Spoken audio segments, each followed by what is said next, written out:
Good evening from New York. I'm Chris Hayes. Even if Matt Gaetz was not investigated by the Department of Justice for the crime of sex trafficking a minor, something he says he did not do, something he's never been charged for, he still has no business being Attorney General. So let's just put all that aside for a moment, okay? For all the talk of qualifications and merit, for all the railing against DEI and affirmative action, Gaetz is the world's most ludicrous affirmative action pick ever. In this case, affirmative action for Trump toadies and attention-addicted trolls. The former Florida congressman is technically a lawyer, but barely. He practiced law at a small firm for a real minute until 2010 when he ran for office. And for context here, this was just 2 years after he passed the bar. He has no experience at any level of trial courts, not as a public defender or a prosecutor. He's got no experience working for the Department of Justice or any justice organization. In fact, he even had his law license suspended a few years ago because he was not paying his fees. At the time, his communications director said that is because Congressman Gaetz is no longer actively engaged in the practice of law. It appears as though he does indeed have his license back, so kudos there. But that alone, I'm just going to go and say it, is not qualification to be the top law enforcement officer in the country. So again, just starting there, manifestly unqualified, probably the most unqualified in the modern era. But then, of course, there is the pesky fact of those allegations about his conduct with a minor. Again, Gaetz says it's not true.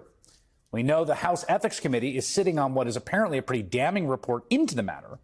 One attorney told NBC News his client testified before that committee, again, a bipartisan ethics committee. This was not a liberal witch hunt, okay? Bipartisan, Republicans, Democrats getting together, right?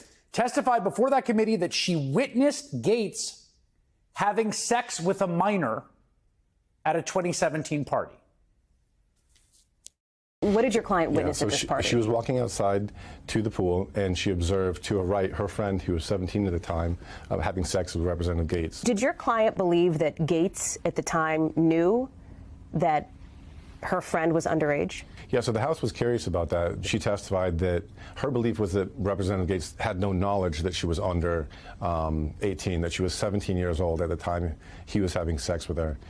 She also testified that when Representative Gaetz found out that she was underage, that they stopped their sexual relationship and did not resume it until after she turned 18. Leopard says his clients, both the alleged witness and another woman, testified Gaetz paid them repeatedly for sex and drugs. The Washington Post also reports, citing the same attorney, the women were paid through Venmo or other conduits, including the PayPal of, who else? Nestor Galban, whom Gaetz has referred to as his adopted son. Now, when NBC News first reported this story last Friday, a Gaetz spokesperson noted, quote, Merrick Garland's DOJ cleared Matt Gaetz and didn't charge him.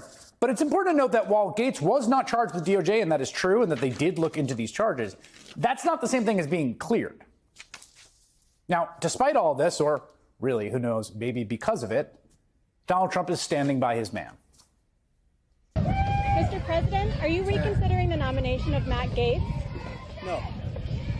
How far are you willing to go to get him confirmed? I think the answer to that last question is he's willing to go pretty far. Trump is even personally whipping votes behind the scenes. For example, here's what Republican Senator Kevin Cramer of North Dakota said about Gaetz on Thursday. I mean, Matt Gaetz comes to mind, and I have concerns that he can't get across the finish line, and we're going to spend a lot of political capital. I say we. A lot of people will spend a lot of political capital on something that even if they got done, you'd have to wonder if it was worth it. He's got a really steep hill to climb to get lots of votes, including mine. Senator Cramer says Donald Trump called him after he made those comments to personally urge him to support the man who the Ethics Committee had investigated for having sex with a minor.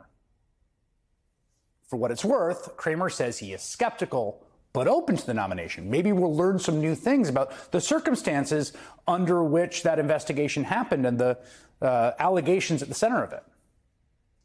I imagine we're going to hear a lot of language like that from Republican senators in the coming days and weeks. Trump has also pushed some of that vote-whipping work onto his second-in-command.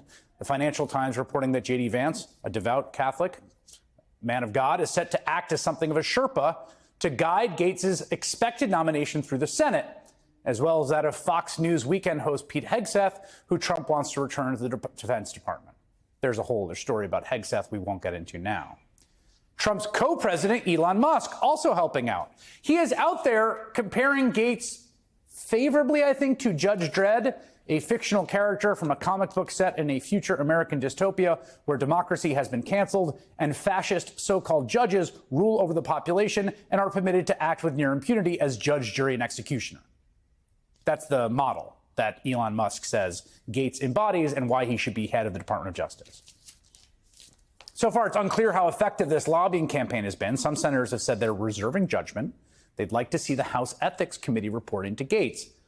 That committee, the House Ethics Committee, is set to meet tomorrow to discuss how to move forward with that report, which, again, is, as far as we can see, completed. It's a question of whether it gets released and how. Now, the probe was effectively shelved, or at least the release of the report was effectively shelved, when Gates abruptly resigned from Congress last week, which caught everyone by surprise. Now, there's certainly a case, I think, humbly, for the public to have access to the details in the report, nevertheless, including the witnesses who say they saw Matt Gaetz having sex with a minor. Just today, we learned that an apparent hacker gained access to sworn testimony from two women involved in a related civil case. We should note the hacked material has not been made public, but it's another reminder this information still exists out there. Some House Republicans really don't want that information to be made public. I don't know why, but Congresswoman Marjorie Taylor Greene of Georgia has even resorted to threatening members of her own party to that end. Quote, "For my Republican colleagues in the House and Senate, if we are going to release ethics reports and rip apart our own that Trump has appointed, then put it all out there for the American people to see. Yes, all the ethics reports and claims, including the one I filed, all your sexual harassment and assault claims that were secretly settled, paying off victims with taxpayer money. The entire Jeffrey Epstein files, tapes, recordings, witness interviews, but not just those. There's more. Epstein isn't the only asset. If we're going to dance, let's all dance in the sunlight. I'll make sure we do." Now, of course, there's some, grain of salt, consider the source, conspiratorial ruminations there. But, you know, if there's a lot of this going around the Republican members of Congress, I agree with Marjorie Taylor Greene. We should know about it. Now, the Congresswoman provided no evidence such reports exist, but we do know that the Gates ethics report exists. We do know, according to a lawyer for some women, that they testified about what he did. And if this man is going to not just have a job in the administration, run the Department of Justice, I think the American public deserves to see it.